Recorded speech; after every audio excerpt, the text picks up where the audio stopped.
Easy physics বই থেকে এখন আমরা সমাধান করতে যাচ্ছি সপ্তম অধ্যায়ের সংক্ষিপ্ত প্রশ্ন বা অনুধাবনমূলক প্রশ্নগুলো। তোমরা যারা এখনো ইজি ফিজিক্স বইটি সংগ্রহ করোনি দ্রুত সংগ্রহ করে নিতে পারো। তো আমরা হচ্ছে প্রশ্নে চলে আসি। এখানে হচ্ছে আমরা 71 থেকে 83 নম্বর প্রশ্ন হচ্ছে দেখব। তো প্রথম প্রশ্ন হচ্ছে গিয়ে বেশি তরঙ্গ দৈর্ঘ্যের মাধ্যমে শব্দের তীক্ষ্ণতা ব্যাখ্যা করো। বেশি তরঙ্গ দৈর্ঘ্যের মাধ্যমে শব্দের তীক্ষ্ণতা ব্যাখ্যা করো। দেখো, সুরযুক্ত শব্দের যেই বৈশিষ্ট্য দিয়ে একই প্রাবল্যের খাদের সুর এবং চড়া সুরের মধ্যে পার্থক্য বোঝা যায় তাকে তীক্ষ্ণতা বা পিচ বলে।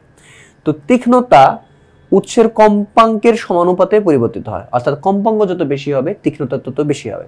তো একইভাবে তোমরা একটু খেয়াল করতে পারো, যেই সকল শব্দগুলো একটু চিকন টাইপের শব্দ ওগুলো আমাদের কানে একটু বেশি বাজে, হ্যাঁ, তার মানে কি ওই শব্দের তীক্ষ্ণতা বেশি। আর ওই সকল শব্দের তীক্ষ্ণতা কেন বেশি হয়? কারণ কম্পাঙ্ক বেশি হয়, কেননা কম্পাঙ্কের সাথে তীক্ষ্ণতার সমানুপাতিক সম্পর্ক আছে, মানে কম্পাঙ্ক যত বেশি হবে তত বেশি তীক্ষ্ণ হবে। আবার তরঙ্গ দৈর্ঘ্য যত বেশি হবে কম্পাঙ্ক তত কমে যাবে। আমরা হচ্ছে গিয়ে এটা হচ্ছে জানি যে v ইজ ইকুয়াল টু কত f ল্যামডা, তাই তো? যে v ইজ ইকুয়াল টু কত f ল্যামডা। তো এখান থেকে v by f is equal to কি ল্যামডা, অর্থাৎ ল্যামডার সাথে আমাদের কম্পাঙ্কের তরঙ্গ দৈর্ঘ্যের সাথে আমাদের কম্পাঙ্ক f এর সম্পর্কটা কিরকম? ব্যস্তানুপাতিক। অর্থাৎ f যত বেশি হবে ল্যামডা কি হবে? তত কমে যাবে, আর f যত কম হবে ল্যামডা বা তরঙ্গ দৈর্ঘ্য তত বেড়ে যাবে। তো এইখানে হচ্ছে কি ওই কথা যে বলছে যে তরঙ্গ দৈর্ঘ্য ল্যামডা যদি বেশি হয় তাহলে সে কি কম্পাঙ্ক f এটা হচ্ছে কমে যাবে, আর f যদি কমে যায় তাহলে তীক্ষ্ণতাও কমে যাবে। হ্যাঁ, অতএব তরঙ্গ দৈর্ঘ্য যদি বাড়ে তাহলে তীক্ষ্ণতা কমবে এবং তরঙ্গ দৈর্ঘ্য কমলে তীক্ষ্ণতাও বাড়বে। তারপরে প্রশ্ন যে বাদ্যযন্ত্রের শ্রেণী বিভাগ লেখো। হচ্ছে বইয়ের প্রশ্ন সরাসরি যে বাদ্যযন্ত্রসমূহ মোটামুটি 3 ভাগে ভাগ করা যায়। এক হচ্ছে কি তার দিয়ে তৈরি বাদ্যযন্ত্র, তার দিয়েছে কোনগুলা? একতারা, বেহালা, সেতারা, গিটার, হ্যাঁ, মানে যেগুলো হচ্ছে গিয়ে যে সকল বাদ্যযন্ত্রের মধ্যে হচ্ছে গিয়ে আমাদের তার থাকে। 2 নম্বর হচ্ছে গিয়ে বাতাসের প্রবাহ দিয়ে তৈরি বাদ্যযন্ত্র, যেমন হচ্ছে গিয়ে বাঁশি, হারমোনিয়াম, তারপরে হচ্ছে গিয়ে যে ওটা হচ্ছে নাম ভুলে গেছে, যে মাউথ অর্গান যেটা হচ্ছে মুখে নিয়ে হচ্ছে গিয়ে যেটা হচ্ছে বাজায় ওইটা। হ্যাঁ, 3 নম্বর হচ্ছে গিয়ে আঘাত দিয়ে শব্দ তৈরি করার বাদ্যযন্ত্র। তো আঘাত দিয়েছে কি ঢোল, তবলা, তারপর সে ড্রামস আছে, তারপর হচ্ছে গিয়ে এগুলাই। হ্যাঁ, 3 নম্বর যে গিটার বাদক, 73 নম্বর যে গিটার বাদক গিটার বাজানোর পূর্বে গিটারের তারগুলো টেনে ঠিক করে নেন কেন? আচ্ছা, যারা হচ্ছে দেখবা তোমরা যারা হচ্ছে গিটার বাজাইতে পারো বা তোমাদের পরিচিত যারা হচ্ছে গিটার হচ্ছে বাজাইতে পারে তাদের দেখবা যে গিটার বাজানোর আগে তারগুলাকে একটু হচ্ছে গিয়ে টেনে টেনে, মানে নিজে তো হচ্ছে টানে না, ওই যে গিটারের মাথার দিকে চাবি থাকে, চাবি ঘোরাচ্ছে কি করে তারগুলাকে টান টান করে, এবং দেখবা যে কখন হচ্ছে কি একটু টাইট দেয়, কখন হচ্ছে লুজ করে। তো এই জিনিসটাকে হচ্ছে টিউনিং বলা হয়। হ্যাঁ, এই জিনিসটাকে টিউনিং বলা হয়। কেন টিউনিং করে? যে এক একটা তার নির্দিষ্ট সুরে বাজতে হলে তার নির্দিষ্ট একটা ফ্রিকোয়েন্সি বা কম্পাঙ্ক আসতে হয়। ওই কম্পাঙ্কটা ঠিক করার জন্যই তারটাকে কখন হচ্ছে গিয়ে টাইট দেওয়া হয়, কখন হচ্ছে লুজ দেওয়া হয়। হ্যাঁ, তো এখানে হচ্ছে দেখো যে গিটার বাদক গিটার বাজানোর পূর্বে গিটারের তারগুলোকে টেনে ঠিক করে নেন শব্দ তরঙ্গের সংকোচনের প্রসারণ ঠিক রাখার জন্য। তো তাছাড়া টান বাড়লে কম্পাঙ্ক বাড়ে এবং টান কমলে কম্পাঙ্ক কমে। তো সুরযুক্ত শব্দের জন্য শব্দের প্রাবল্য এবং তীক্ষ্ণতা ঠিক রাখতে হয় যা তারের টান নিয়ন্ত্রণ করতে পারে। এই কারণে গিটার বাদক গিটারের তারগুলোকে টেনে ঠিক করে নেন।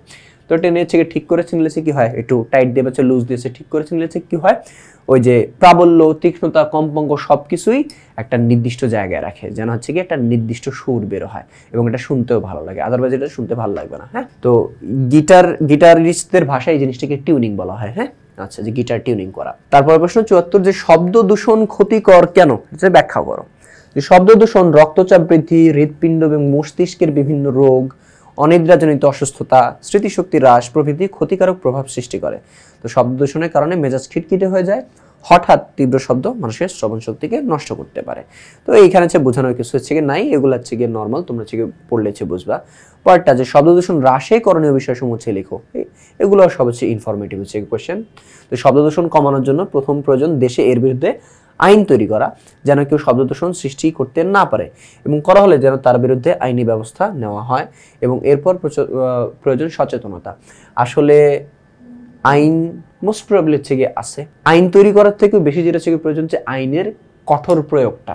আমাদের দেশে অনেক আইন আছে কিন্তু হচ্ছে কঠোর প্রয়োগের কারণ হচ্ছে কি সেগুলো হচ্ছে গিয়ে মানে অনেক অসুবিধা হয়ে থাকে। সো আইন হচ্ছে কি তৈরি করতে হবে এবং সেগুলোর কঠোর বাস্তবায়ন হইতে হবে, এবং তারপর হচ্ছে মানুষের সচেতন হচ্ছে হইতে হবে। পরের প্রশ্ন যে রোগ নির্ণয়ে শব্দোত্তর কম্পন ব্যবহৃত হয়, এটা ব্যাখ্যা করো। তো যেই সকল তরঙ্গের কম্পাঙ্ক 20,000 হার্জের চাইতে বেশি ওগুলাকে হচ্ছে আমরা শব্দোত্তর তরঙ্গ বা আল্ট্রাসাউন্ড বলে থাকি। তো শব্দোত্তর তরঙ্গের নানাবিধ ব্যবহার রয়েছে, এর মধ্যে রোগ নির্ণয়ে শব্দোত্তর তরঙ্গ ব্যবহার উল্লেখযোগ্য।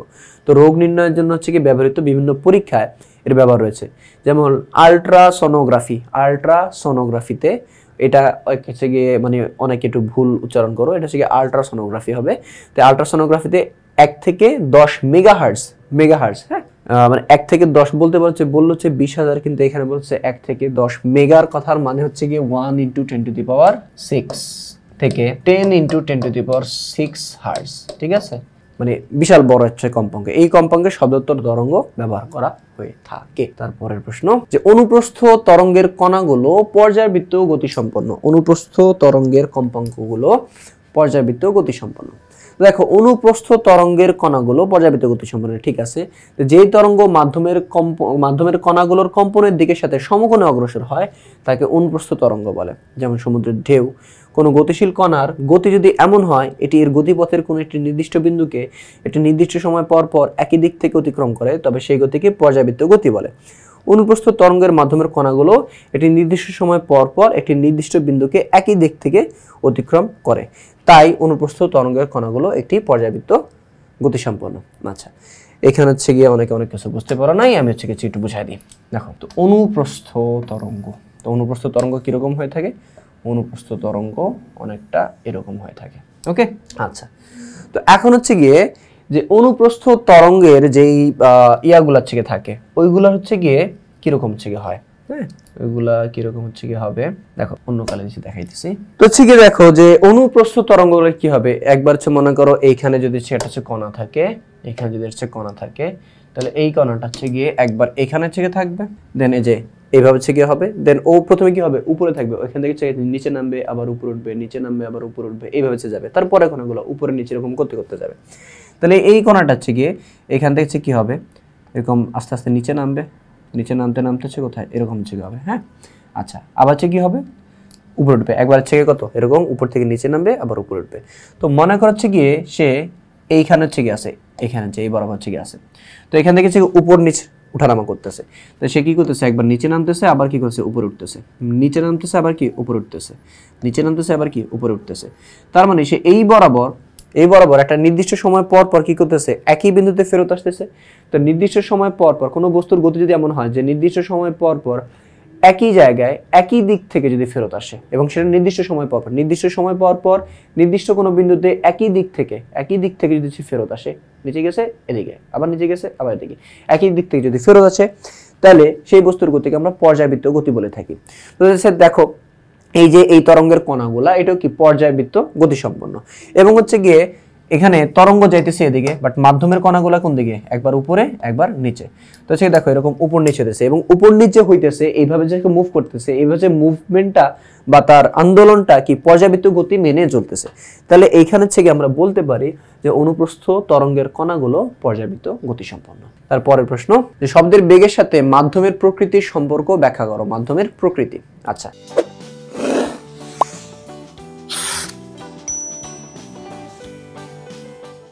তো মাধ্যমের প্রকৃতি, যে মাধ্যমটা কিরকম হবে, মাধ্যমটা যত হচ্ছে গিয়ে ঘন হবে তত হচ্ছে গিয়ে আমাদের শব্দের হচ্ছে গিয়ে বেগটা তত বৃদ্ধি পাবে। বাতাসে হচ্ছে গিয়ে শব্দের বেগ সবচেয়ে কম, তরলে কি আর একটু বেশি এবং কঠিনে কি সবচেয়ে বেশি, হ্যাঁ।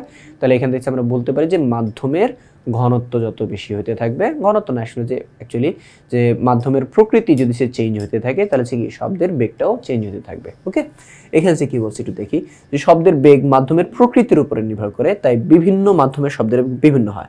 যেমন বায়ু, পানি এবং লোহাতে শব্দের বেগ ভিন্ন ভিন্ন হয়। 20°C তাপমাত্রা বাতাসের শব্দের বেগ 344, আর 20°C তাপমাত্রা পানিতে হচ্ছে কি শব্দের বেগ 1450 এবং লোহাতে কত 5130। তাহলে সাধারণভাবে বলা যায় বাতাসের শব্দের বেগ সবচেয়ে কম, তরলে তার চাইতে বেশি, আর কঠিন পদার্থ থেকে সবচেয়ে বেশি। আবার বাতাসের মধ্যে শব্দের বেগ হচ্ছে কত, আবার হচ্ছে ভ্যারিয়েশন হচ্ছে হয়, সেটা হচ্ছে কি বাতাসের তাপমাত্রা এবং আর্দ্রতার উপর হচ্ছে ডিপেন্ড করে। তার মানে হচ্ছে কি বিভিন্ন মাধ্যমের প্রকৃতি চেঞ্জ হলে শব্দের বেগ চেঞ্জ হয়। আর একই মাধ্যমেও যদি হচ্ছে গিয়ে ওই মাধ্যমের অন্যান্য বৈশিষ্ট্যগুলো চেঞ্জ হয় যেমন বাতাসে, তাহলে হচ্ছে কি হয় শব্দের বেগটা চেঞ্জ হইতে পারে বা পরিবর্তন হইতে পারে। তারপরের প্রশ্ন যে দিনের বেলা অপেক্ষা রাতের বেলা শব্দের বেগ বেশি হয়ে থাকে কেন? রাতের বেলা শব্দের বেগ বেশি হয়ে থাকে কেন? তো শব্দের বেগ বেশি হয় না, আসলে শব্দ শুনতে মানে শব্দ অনেক দূর পর্যন্ত শুনতে পাওয়া যায় কেন। দিনের বেলা দেখবে হচ্ছে গিয়ে যে নর্মালি তুমি একটা শব্দ করলা, এটা অনেক দূর বা অনেক দূরের শব্দ তুমি শুনতে পেতেছো না, কিন্তু হচ্ছে গিয়ে রাতের বেলা অনেক দূরের শব্দ তুমি শুনতে পাচ্ছ, এবং তুমি যদি সাউন্ড করো সেই শব্দটা একটু অনেক দূর পর্যন্ত যায়। তাহলে প্রশ্ন হচ্ছে এরকম হবে যে হচ্ছে গিয়ে দিনের বেলা অপেক্ষা রাতের বেলায় শব্দ বেশি দূর পর্যন্ত শোনা যাচ্ছে এই কারণ। তো এইখানে হচ্ছে কি বলছে যে দিনের বেলা চারদিক কোলাহলপূর্ণ থাকে, আর কোলাহলপূর্ণ থাকায় এই সময় শব্দ বিভিন্ন বাধার কারণে অধিক বেগপ্রাপ্ত হতে পারে না বা ছড়াইতে পারে না বেশি, কিন্তু রাতের বেলায় পারিপার্শ্বিক পরিবেশের তুলনামূলক কম কোলাহলপূর্ণ থাকে, ফলে শব্দ চলার সময় কম বাধা পায়। এই কারণে দিনের বেলায় অপেক্ষা রাতের বেলায় শব্দের বেশি থাকে। আসলে বাধাটা হচ্ছে কি, বাধাটা তুমি বলতে পারছো দেয়াল গাছপালা এগুলো কি বাধা পায় কিনা, না, এগুলো হচ্ছে কি দিনের বেলাও দেয়াল গাছপালা হচ্ছে থাকবে, রাতের বেলা হচ্ছে থাকবে, বাধাটা হচ্ছে এইটা না। মনে করছে গিয়ে দিনের বেলা হয় কি অনেক দিক থেকে হচ্ছে শব্দ আসতে থাকে, এবং একটা শব্দের সাথে একটা শব্দ হচ্ছে মিক্স হয়ে যেতে পারে, শব্দের উপরিপাতন যেটা হচ্ছে বলে। তো এতে করে কি হয়, শব্দের তীব্রতা বা শব্দের অন্যান্য যে ফিচারগুলো আছে ওগুলো হচ্ছে কমে যায়, তো যার কারণে শব্দ কি বেশি দূর ছড়াইতে পারে। বাট রাত্রেবেলায় কি অন্যান্য শব্দ কম থাকে, তাই হচ্ছে গিয়ে অন্যান্য তুমি যে শব্দ তৈরি করবা সেই শব্দের সাথে অন্যান্য শব্দের উপরিপাতন হওয়ার সম্ভাবনা হচ্ছে কম থাকার কারণে শব্দটা অনেক দূর পর্যন্ত হচ্ছে যাইতে পারে। তারপরের প্রশ্ন যে অনুদৈর্ঘ্য এবং অনুপ্রস্থ তরঙ্গের মধ্যে পার্থক্য লিখো। অনুদৈর্ঘ্য এবং অনুপ্রস্থ তরঙ্গের মধ্যে পার্থক্য। তা হচ্ছে কি তোমরা হচ্ছে পার্থক্যগুলো হচ্ছে গিয়ে অনুদৈর্ঘ্য এবং অনুপ্রস্থ তরঙ্গের যে পার্থক্য সেটা হচ্ছে যে এখানে 1 নম্বর 2 নম্বর দেওয়া আছে, এই পাশে হচ্ছে অনুপ্রস্থ তরঙ্গ এবং ওই পাশে হচ্ছে অনুদৈর্ঘ্য তরঙ্গ। কি বলছে, যে তরঙ্গের ক্ষেত্রে জড় মাধ্যমের কণাগুলোর কম্পনের দিক তরঙ্গের দিকের সাথে প্রবাহিত হয়, তরঙ্গের দিকের সাথে সমকোণে প্রবাহিত হয় সেটা হচ্ছে গিয়ে বা লম্বভাবে প্রবাহিত হয় সেটা হচ্ছে গিয়ে অনুপ্রস্থ তরঙ্গ। আর যদি হচ্ছে গিয়ে তরঙ্গের দিকের সমান্তরাল হয়ে থাকে তাহলে সেটা হচ্ছে গিয়ে অনুদৈর্ঘ্য তরঙ্গ। তার মানে হচ্ছে গিয়ে শর্টকাট যদি হচ্ছে বলি, এটা হচ্ছে গিয়ে লম্বভাবে চলবে, এটা তরঙ্গের দিকের সাথে সমান্তরাল চলবে। 2 নম্বর হচ্ছে কি, এখানে তরঙ্গ প্রবাহের সময় মাধ্যমের তরঙ্গ শীর্ষ এবং তরঙ্গপাত তৈরি হয়, ঠিক এরকম আপ এন্ড ডাউন তৈরি হয়, আর এখানে কি হয় সংকোচন এবং প্রসারণ তৈরি হয়। তারপর হচ্ছে কি বলছে, পরপর দুটি তরঙ্গ শীর্ষ বা পরপর দুটি তরঙ্গপাদের মধ্যবর্তী দূরত্বকে তরঙ্গ দৈর্ঘ্য বলে, আর এখানে একটি সংকোচন এবং একটি প্রসারণের মিলিত দৈর্ঘ্যকে তরঙ্গ দৈর্ঘ্য বলে। এগুলা তো হচ্ছে গিয়ে আসলে তেমন হচ্ছে গিয়ে একটা হচ্ছে পার্থক্য হচ্ছে না, তোমরা সংজ্ঞাটা হচ্ছে দিতে পারো, এই 2 নম্বরটা হচ্ছে দিতে পারো, আর তারপর হচ্ছে গিয়ে তোমরা হচ্ছে গিয়ে এক্সাম্পল দিতে পারো, যে অনুপ্রস্থ তরঙ্গের হচ্ছে গিয়ে এক্সাম্পল হচ্ছে গিয়ে ওই পানির ঢেউ, অনুদৈর্ঘ্যটা হচ্ছে শব্দ ছেড়ে দিতে পারো, তো এগুলো ছেড়ে দিতে পারো। 3 নম্বরটা হচ্ছে গিয়ে তেমন আহামরি হচ্ছে গিয়ে একটা পার্থক্য না। তারপরে প্রশ্ন যে কম্পাঙ্ক পর্যায়কালের ব্যস্তানুপাতিক, এটা হচ্ছে কি ব্যাখ্যা করো। কম্পাঙ্ক হচ্ছে গিয়ে পর্যায়কালের ব্যস্তানুপাতিক। দেখো এখানে হচ্ছে গিয়ে আমরা এই যে t = 1/f এবং f = 1/t এগুলো হচ্ছে আগে প্রুফ করে আসছি, তো এইখানে যে ব্যাপার স্যাপারগুলো আছে এগুলো হচ্ছে আমরা প্রুফ করে হচ্ছে আসছি। তো এখন জাস্ট হচ্ছে গিয়ে এখান থেকে দেখো যে যদি ভাগ আকারে যদি কিছু থাকে তাহলে সেটা কি ব্যস্তানুপাতিক, আর ব্যস্তানুপাতিক মানে কি একটা জিনিস কমলে আরেকটা জিনিস বাড়বে। তো t = 1/f অথবা f = 1/t একই কথা।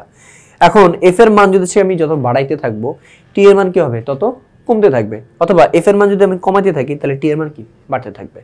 সিমিলার কাহিনী হচ্ছে কি এইখানেও, তো t এর মান বাড়াইতে থাকলে f এর মান কি কমবে, t এর মান কমাইতে থাকলে f এর মান বাড়বে, অর্থাৎ একটা কমাইলে কি আরেকটা বাড়তেছে। তাহলে এই ধরনের সম্পর্ক কি বলে, ব্যস্তানুপাতিক সম্পর্ক বলা হয়। এরপরের প্রশ্ন যে তরঙ্গ শীর্ষ ও তরঙ্গপাত সমদশা সম্পন্ন নয় কেন। তো অনুপ্রস্থ তরঙ্গ স্পন্দনের দিকের সাথে সমকোণে অগ্রসর হয় এবং তরঙ্গের পর্যায়ক্রমে তরঙ্গ শীর্ষ এবং তরঙ্গপাত থাকে। তো অনুপ্রস্থ তরঙ্গ পর্যায়কালের অর্ধেক সময় যে কোনো নির্দিষ্ট দিকে তরঙ্গ সৃষ্টি করে চলে এবং বাকি অর্ধেক সময় তার বিপরীত দিকে হচ্ছে তরঙ্গপাত সৃষ্টি করে। এজন্য তরঙ্গ শীর্ষ এবং তরঙ্গপাত সব সময় আর কি সমদশা সম্পন্ন হয় না, বিপরীত দশা সম্পন্ন হয়ে থাকে। তো এই ধরনের কোয়েশ্চেন হচ্ছে আমরা হচ্ছে আগে চেক করে আসছি। তো এখানে হচ্ছে দেখো যে এগুলো চিত্র মুছে দিই, আমার যে তরঙ্গটা হচ্ছে গিয়ে আছে, দেখো যখন এরকম উপরে থাকতেছে এইটা, এন্ড দেন যখন হচ্ছে এরকম নিচে থাকতেছে এইটা, তো এইখানে হচ্ছে একটা হচ্ছে কণা আর এইখানে মনে করছে একটা কণা, তো এই দুইটা হচ্ছে কণা কি আছে, এরা হচ্ছে গিয়ে পরস্পর তোমার বিপরীত দশাতে আছে, সমদশাতে নাই। এরা হচ্ছে গিয়ে সবাই বিপরীত দশাতে হচ্ছে গিয়ে আছে, সমদশাতে হচ্ছে গিয়ে এরা নাই। ওকে, দেখো ও হচ্ছে গিয়ে কি করবে, এরকম উপরে আস্তে আস্তে কি নিচে আসবে, আবার কি উপরে হচ্ছে যাবে। ও যখন উপরে আসবে তার ইমিডিয়েট মুহূর্তে সে কি নিচের দিকে গতিশীল হওয়া শুরু করবে, যেরকম উপরে আসলো, উপরে আসার পরে সে নিচের দিকে গতিশীল হবে, আর এর কি নিচে আসে তারপরে কি সে কি উপরের দিকে গতিশীল হওয়ার চেষ্টা করবে। তাহলে হচ্ছে কি এখানে হচ্ছে দেখো যে ও এরপরে কি নিচের দিকে গতিশীল থাকার চেষ্টা করবে, আর ও কোন দিকে, উপরের দিকে গতিশীল হওয়ার চেষ্টা করবে। ঠিক আছে, উপরের দিকে গতিশীল হওয়ার চেষ্টা করবে। তো দেখো ওর ওর হচ্ছে ডিরেকশন একদিকে আর ওর ডিরেকশন কি ঠিক তার বিপরীত দিকে। এই জন্য আমরা হচ্ছে কি বলতে পারি যে তরঙ্গ শীর্ষ যেটা, হ্যাঁ প্রশ্ন হচ্ছে কি ছিল যে তরঙ্গ শীর্ষ এবং তরঙ্গ পাদ সমদর্শ সম্পন্ন নয়। তো এখানে হচ্ছে কি এটা কি তরঙ্গ শীর্ষ এবং এটা কি তরঙ্গ পাদ। তো তরঙ্গ শীর্ষে যে কণাটা এটা নিচের দিকে গতিশীল থাকবে এই যে এদিকে, আর তরঙ্গ পাদেরটা কি উপরের দিকে গতিশীল থাকবে। সো বিপরীত দিকে গতিশীল থাকা এরা কি বিপরীত দশা সম্পন্ন।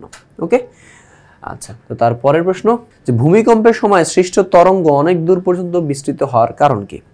আমরা জানি যে ভূমিকম্প সময় সৃষ্ট তরঙ্গের কম্পাঙ্ক শব্দেতর কম্পাঙ্ক অর্থাৎ 20 হার্জের চাইতে কম। তো এই যে 20 হার্জের চাইতে কম। তো আবার একই মাধ্যমের ক্ষেত্রে কম্পাঙ্ক এবং তরঙ্গ কি ব্যস্তানুপাতিক। কম্পাঙ্ক এবং তরঙ্গ ব্যস্তানুপাতিক অর্থাৎ কম্পাঙ্ক যত বেশি হবে তরঙ্গ তত কম হবে, আর কম্পাঙ্ক যত কম হবে তরঙ্গ দৈর্ঘ্য তত বেশি হবে। ফলে ভূমিকম্পের সময় সৃষ্ট তরঙ্গের তরঙ্গ দৈর্ঘ্য অনেক বেশি হয়। যেহেতু হচ্ছে গিয়ে ভূমিকম্পের সময় সৃষ্টি হওয়া শব্দের কম্পাঙ্ক অনেক কম, আর কম্পাঙ্ক কম হলে কি হয় তরঙ্গ দৈর্ঘ্য অনেক বেশি হয়। তো হচ্ছে গিয়ে কি হবে তরঙ্গ দৈর্ঘ্য অনেক বেশি হয়ে থাকে, এই জন্য তরঙ্গ অনেক দূর পর্যন্ত বিস্তৃত হয়ে থাকে। তো এই ছিল হচ্ছে কি এখন পর্যন্ত হচ্ছে আমাদের অনুশীলনী হচ্ছে গিয়ে অনুশীলনী না, এগুলো হচ্ছে অনুধাবনমূলক বা সংক্ষিপ্ত প্রশ্ন। তো এই ধরনের আরও প্রশ্নের সমাধান পেতে এখনই সংগ্রহ করে ফেলো ইজি ফিজিক্স বইটি। তো পরবর্তী পর্ব দেখার আমন্ত্রণ জানিয়ে এখানেই শেষ করছি।